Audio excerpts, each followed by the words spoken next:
You don't miss them because you're weak. You miss them because something inside you hasn't learned how to stand alone yet.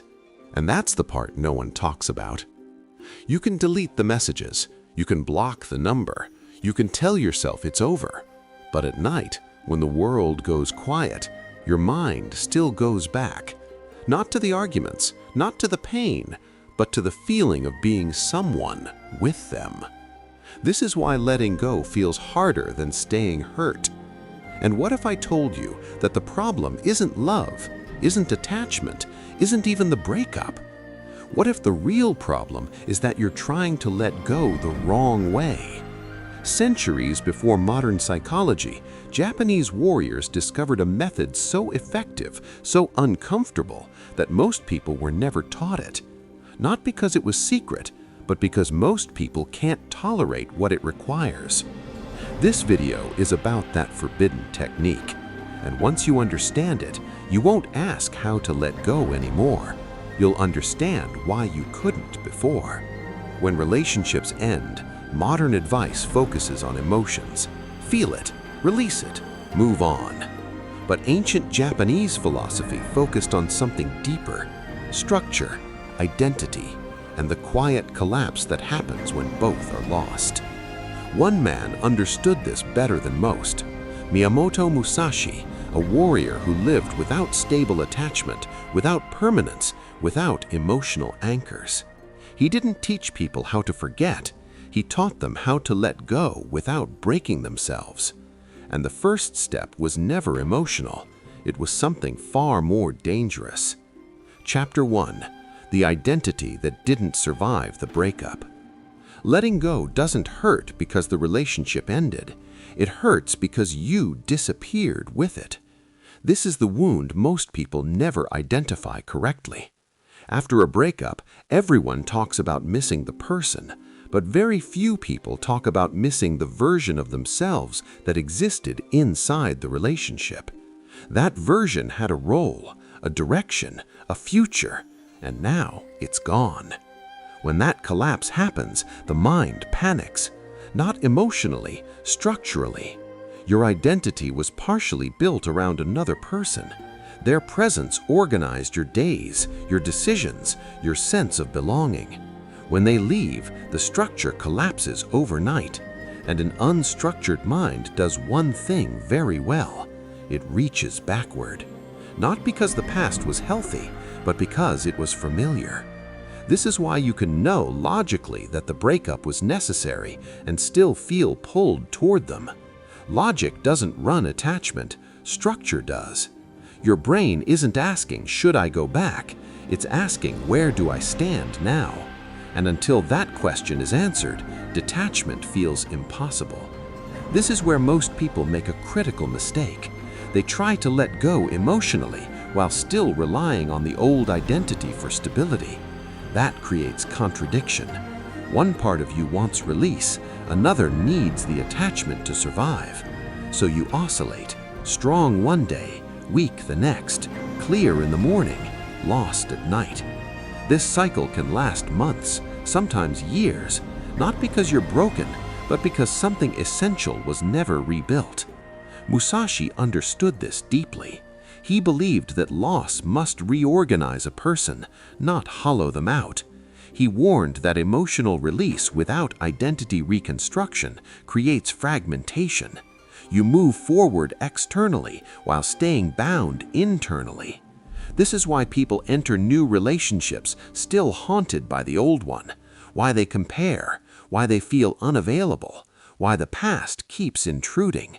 They never truly let go. They just covered the absence. The forbidden Japanese technique doesn't start with forgetting. It starts with allowing the old identity to fully collapse. This is the part modern culture avoids, because identity collapse feels like death. But Musashi believed resisting this collapse was far more dangerous.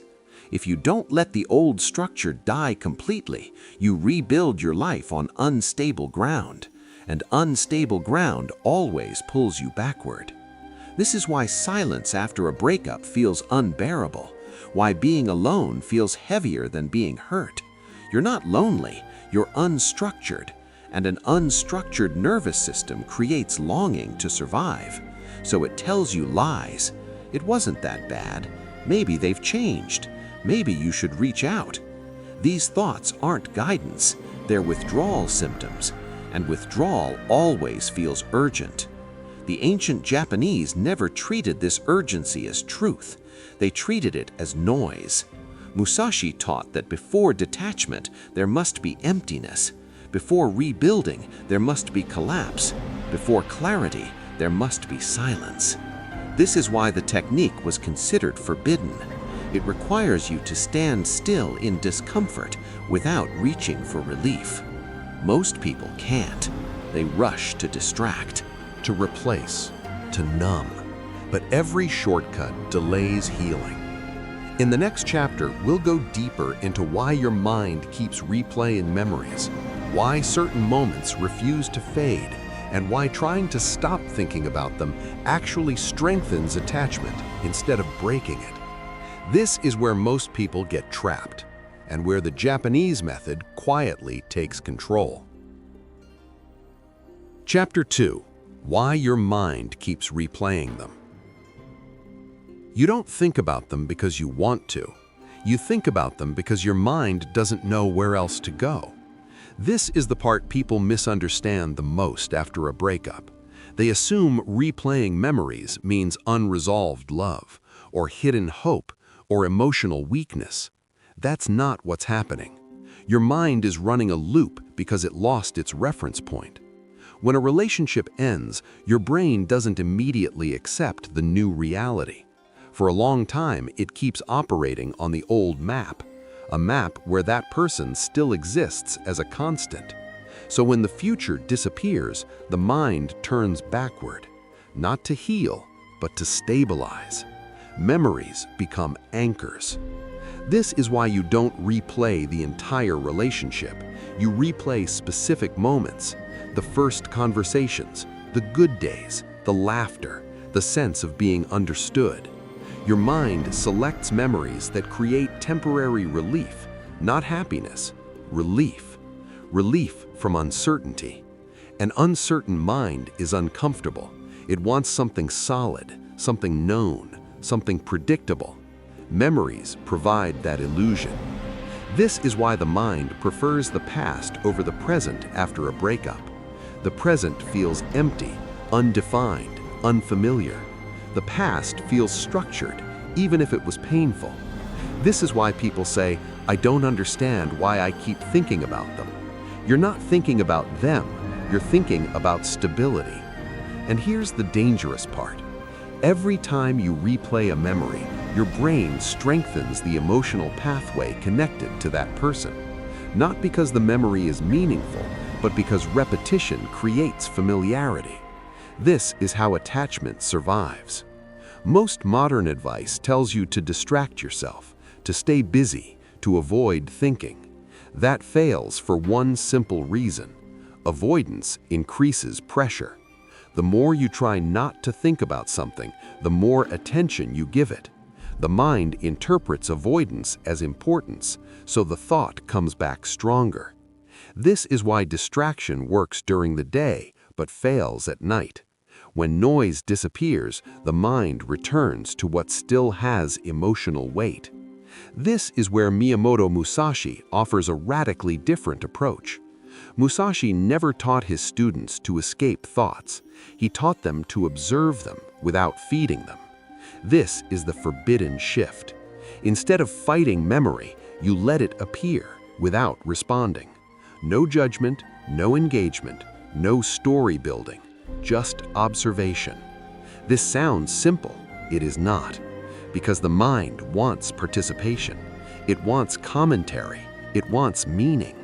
The moment you add meaning, the loop strengthens. Musashi believed that emotional suffering increases when we confuse awareness with involvement. You can notice a thought without becoming it.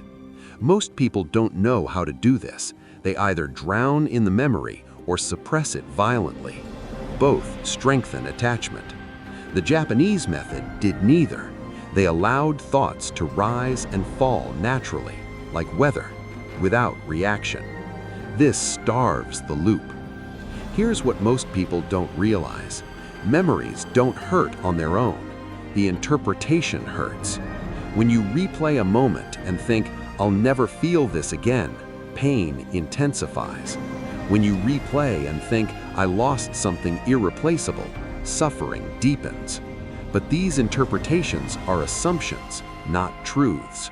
Your mind creates them because it needs a story to explain the discomfort. Musashi trained his students to remove the story, not to replace it with a positive one, but to remove it entirely. This is uncomfortable for the modern mind, which is addicted to narrative. Silence feels threatening because it removes identity, and identity is what you're losing anyway. This is why the technique works. By refusing to engage with memory emotionally, you allow the nervous system to recalibrate. The loop weakens naturally, not immediately, not dramatically, but steadily. This is why people who try to understand everything after a breakup often suffer longer. They analyze, they replay, they dissect, they search for meaning. Meaning-seeking keeps attachment alive. The Japanese understood something brutal but liberating. Not everything needs meaning to be released. Some things need distance, not physical distance, psychological distance. This distance is created when you stop reacting. This is why Musashi warned against emotional indulgence after loss. Not because emotion is bad, but because indulgence turns pain into identity. You become the one who was hurt, the one who was abandoned, the one who lost something.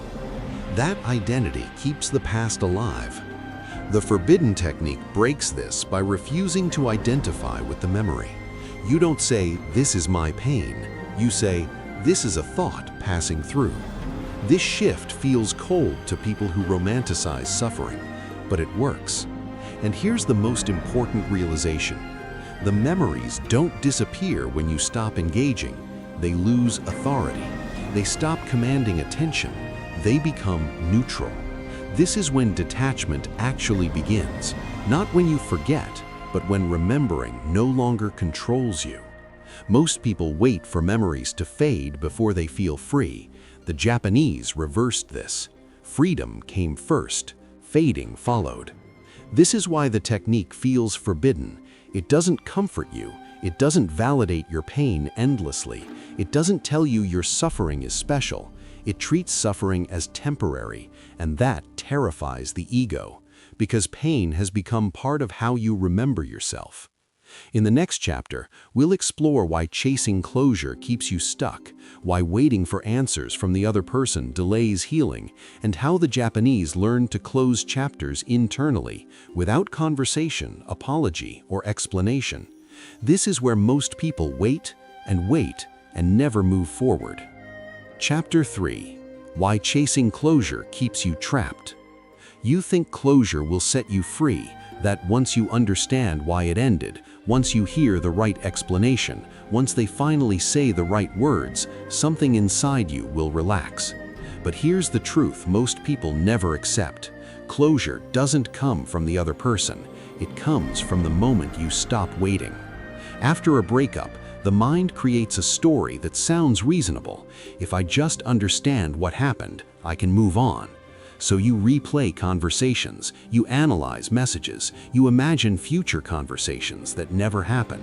And every time you do this, you believe you're getting closer to peace. You're not. You're delaying detachment. The need for closure is not a need for truth. It's a need for emotional completion. Your nervous system wants the discomfort to end, and it believes answers will do that. They won't. Even if you get an explanation, your mind will create new questions. Why didn't I see this earlier? Why wasn't I enough? Why did they move on so fast? Closure seeking is endless because it is not about understanding. It is about control. You want to feel finished, but emotional endings don't work like logical ones. This is why people who get explanations often feel worse, not better. The explanation doesn't resolve the pain. It reshapes it. Now you have something new to think about. The ancient Japanese understood this trap. They believed waiting for emotional permission keeps you bound to the past. This is why Miyamoto Musashi taught his students to end battles internally, not verbally. Musashi lived in a time where explanations were rare, apologies were not guaranteed, closure, as we understand it today, didn't exist, and yet warriors moved forward, not because they were emotionally numb, but because they did not outsource resolution. Musashi believed the need for explanation was a sign of dependency. If your peace depends on someone else's words, you are still attached. This is uncomfortable to hear because it means letting go without being satisfied, without justice, without clarity, without reassurance. This is why the technique was forbidden. It demands maturity most people aren't trained for. After a breakup, your mind keeps the other person alive internally through unanswered questions. Those questions become bridges back to the past. Every why is a rope, and the more you pull, the tighter the knot becomes. Modern culture encourages this. Have the conversation, get closure, speak your truth. Sometimes that helps. Often it doesn't, because the mind doesn't want truth, it wants relief. And relief does not come from conversation, it comes from finality. The Japanese way was ruthless in this sense. They accepted that some chapters end without explanation, not because explanation isn't deserved, but because waiting for it costs too much. Here's the realization that changes everything. The moment you stop waiting for closure, you create it, not emotionally, structurally. You remove the other person from the role of authority over your inner state. This is what Musashi meant by internal victory. You stop saying, once they say something, I'll be free. You say, my freedom does not depend on them. This shift doesn't feel good at first. It feels unfair. It feels incomplete. It feels like swallowing something bitter. But bitterness passes. Waiting does not. This is why people stay stuck for years waiting for words that never come, or worse, words that come too late and reopen wounds. The forbidden technique teaches you to close the door quietly.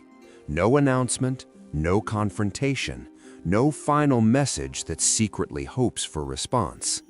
Just withdrawal of emotional investment. This is hard because it removes drama. And drama makes pain feel meaningful. Without drama, pain feels empty, and emptiness is where healing actually begins. Musashi believed suffering extended when people tried to justify it. The more you try to make sense of the past, the longer it controls you. The moment you accept that you may never understand everything, the past loses power. This acceptance is not defeat. It is strength. It says, I don't need to understand this to move forward. This is why chasing closure feels active but produces no movement. It keeps you mentally engaged with what's over. The Japanese method demands disengagement, not hatred, not suppression, distance, psychological distance. You stop feeding the loop. You stop reopening the wound to see if it still hurts. You let it heal without interference. This doesn't mean pretending it didn't matter. It means deciding it no longer controls you. And here's the final truth of this chapter. Closure is not an event, it's a decision to stop asking questions that keep you attached. In the next chapter, we'll explore the most difficult phase of letting go, the emptiness that appears when attachment finally loosens, why most people panic at this stage, and how the Japanese learn to sit in that emptiness without running back to pain. This is the point where healing becomes real, or people turn back. Chapter 4. The emptiness that appears when you finally let go.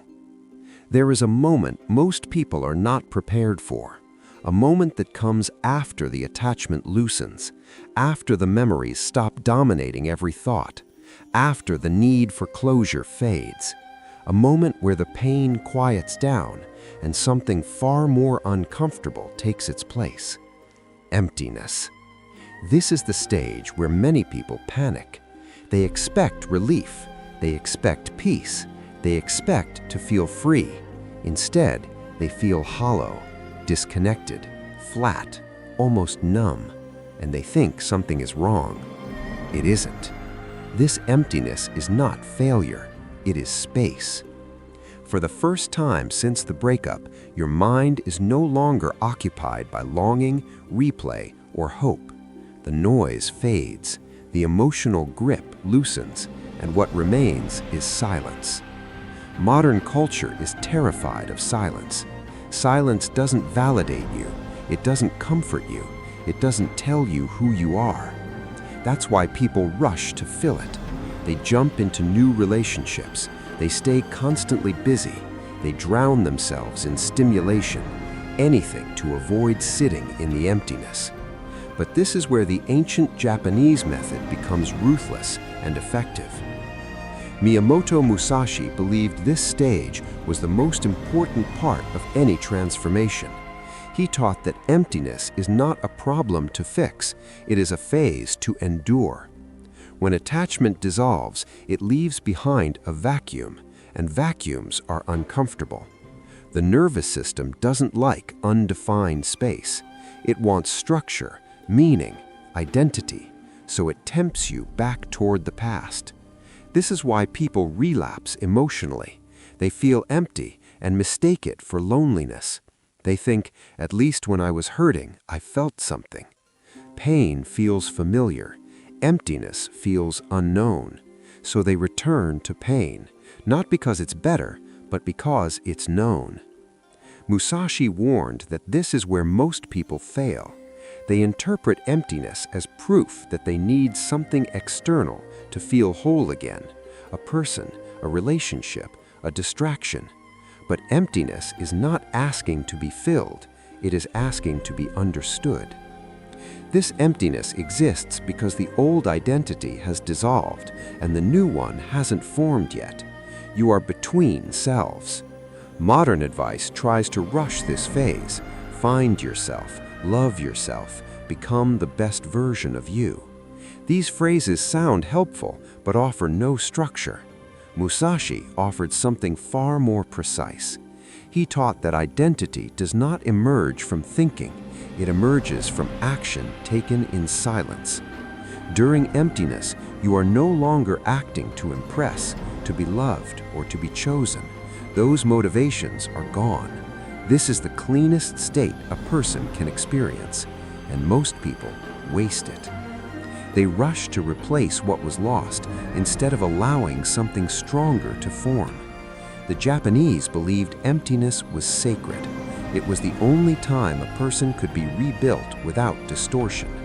When attachment is gone, you are no longer negotiating with anyone else's expectations. You are no longer reacting.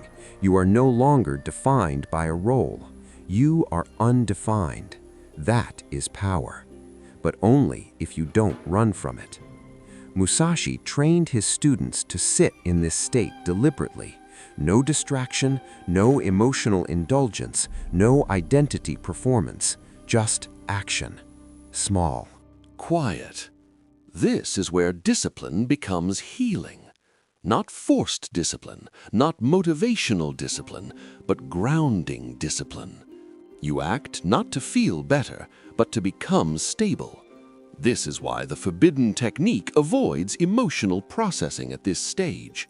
Talking endlessly about feelings keeps you oriented toward the past. Action orients you toward the present. Musashi believed the mind stabilizes through the body. Movement, routine, structure, not to distract from emptiness, but to anchor yourself inside it. This is where people misunderstand the Japanese method. They think it's cold. It isn't. It's respectful. It respects the fact that the mind cannot think its way into a new identity. It must live into it. This is why emptiness feels dull, because nothing is performing for you anymore. No drama, no longing, no emotional highs, just quiet. And quiet feels boring to a mind used to chaos. But boredom is not danger. Boredom is the absence of emotional addiction. Most people have never experienced this. They confuse excitement with aliveness. They confuse pain with depth. Musashi believed real strength was calm and uneventful.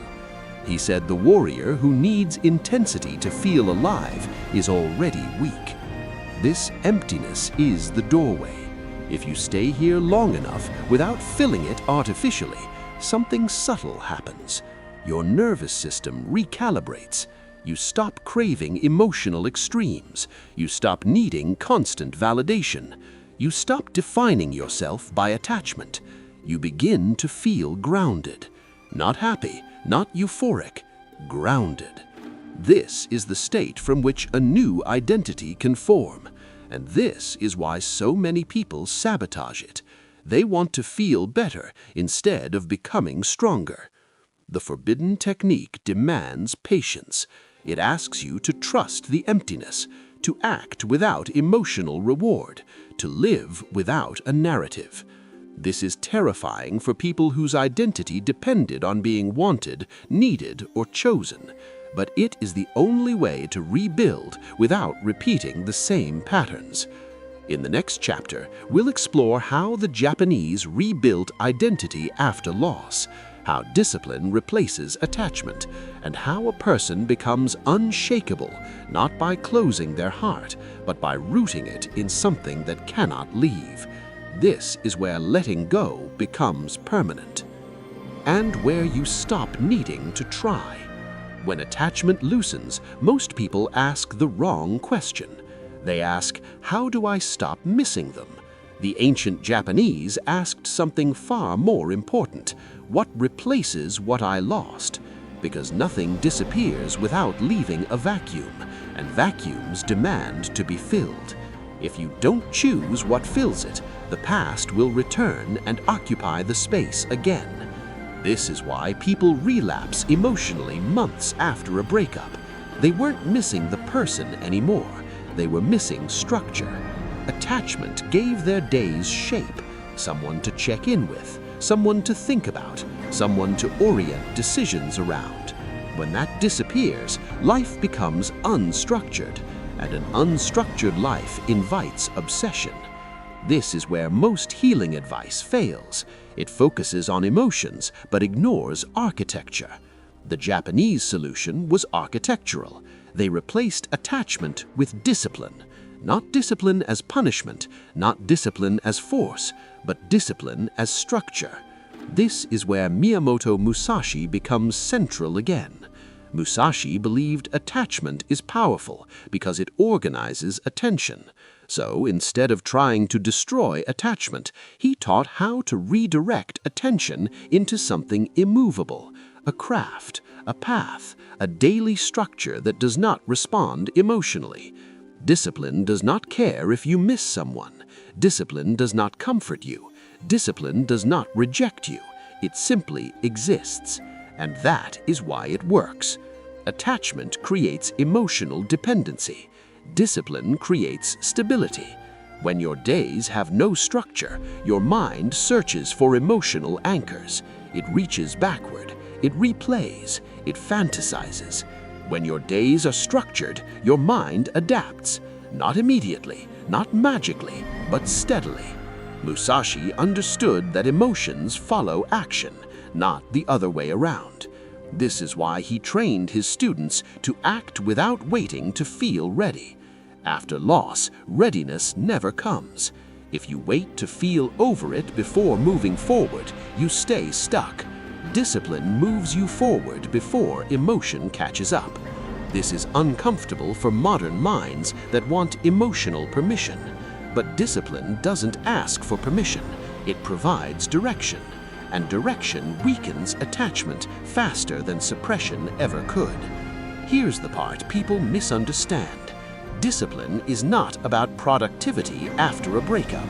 It's not about becoming better to prove something. That keeps attachment alive. Discipline is about replacing the organizing principle of your life.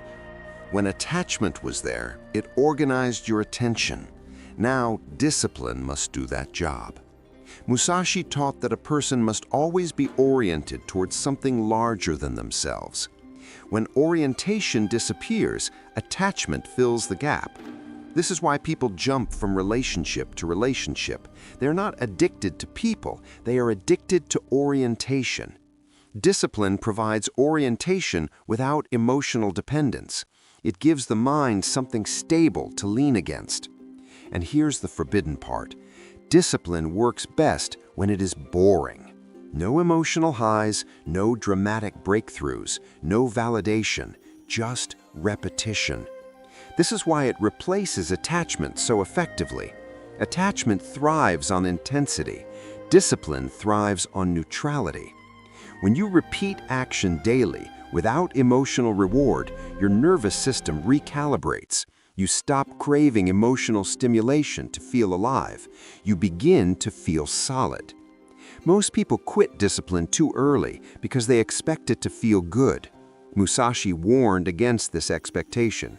He said the moment discipline feels exciting, it becomes unreliable. Excitement demands novelty. Novelty demands change. Change destabilizes structure. Stability ends attachment. This is why discipline must be quiet. The same walk, the same training, the same time, over and over. This repetition does something profound. It teaches the mind that life continues without the attachment. Not dramatically, not heroically, calmly. This calm is what breaks the emotional bond, because attachment feeds on urgency. When urgency disappears, attachment starves. This is why people who stay disciplined through heartbreak often heal faster without understanding why. They didn't process better. They reorganized better. Musashi believed discipline was the bridge between loss and identity. You don't jump from heartbreak to self-discovery. You walk there through structure. And slowly, something changes. You wake up one day and realize you didn't think about them. Not because you tried not to, but because your attention had somewhere else to go. This is when people say, it just stopped hurting. It didn't stop hurting because time passed. It stopped hurting because attachment was no longer being fed. Discipline starved it. Not violently, not forcefully, quietly. This is the forbidden technique in action. No affirmations, no emotional analysis, no chasing closure. Just structure replacing attachment. And here's the final shift. When discipline becomes identity, attachment loses its grip permanently. You stop defining yourself by who you were with. You start defining yourself by what you walk toward daily. That identity does not disappear when someone leaves. That identity cannot abandon you. This is why Musashi believed discipline was the highest form of self-respect. It does not beg, it does not cling, it does not collapse. It continues. In the final chapter, we'll bring everything together. We'll look at how identity solidifies, why people finally stop feeling pulled back, and how letting go becomes effortless, not because you healed emotionally, but because you no longer need the attachment to exist. This is where the technique completes itself, and where you stop asking how to let go, because there is nothing left to hold. Chapter 6. When letting go stops being an effort. At some point, something quiet happens. There is no announcement, no emotional breakthrough, no dramatic moment where you say, I'm finally over them. You simply notice they don't pull you anymore.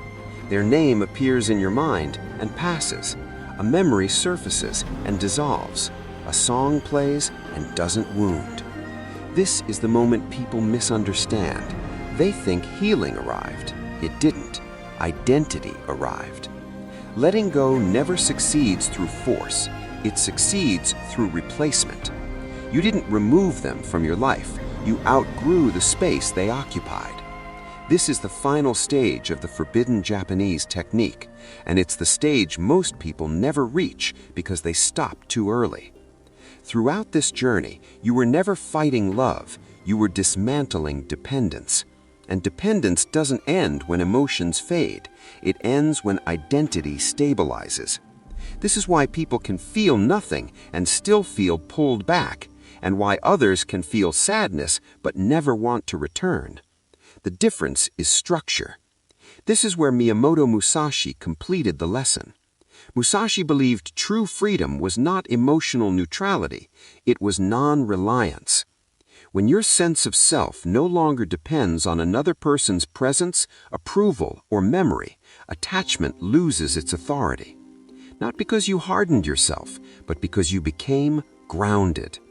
This is the quiet strength most people confuse for coldness. It isn't. Coldness rejects connection.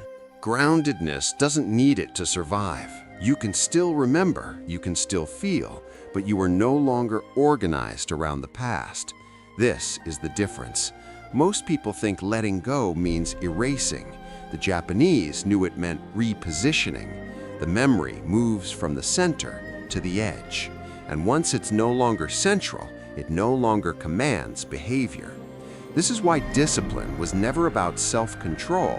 It was about self-placement. You placed yourself somewhere stable, and once you did, the past couldn't pull you back anymore. This is why one day you wake up and realize you didn't check their profile. You didn't imagine conversations. You didn't wonder what they're doing. Not because you resisted, because your mind had better orientation. This is the moment people call moving on. But it's not movement, it's settling. Settling into a self that does not fragment when someone leaves. This is why rushing this process never works. You cannot skip identity formation. You cannot think your way into stability. You must live into it, quietly, repetitively, without emotional reward. This is why the technique feels forbidden. It doesn't comfort you while you're weak. It makes you stable while you're uncomfortable. And stability outlasts comfort every time. At this stage, you no longer ask, how do I stop missing them? Because missing them no longer defines you. You don't feel victorious, you feel neutral. And neutrality is the sign of completion. No longing, no bitterness, no emotional debt, just clarity. Musashi believed this was the highest form of peace, not happiness, not joy, but unshakable orientation. You are no longer reacting to loss. You are no longer avoiding pain. You are simply walking forward without needing the past to explain who you are. This is why people who truly let go don't talk much about it. There is nothing to prove, nothing to process, nothing to perform. They didn't win the breakup. They ended dependence. And here is the final truth. Letting go is not something you do to a person. It is something you do to the part of yourself that needed them to exist. Once that part dissolves, there is nothing left to hold. No resistance, no effort, no struggle, just space. And in that space, you don't become empty, you become whole.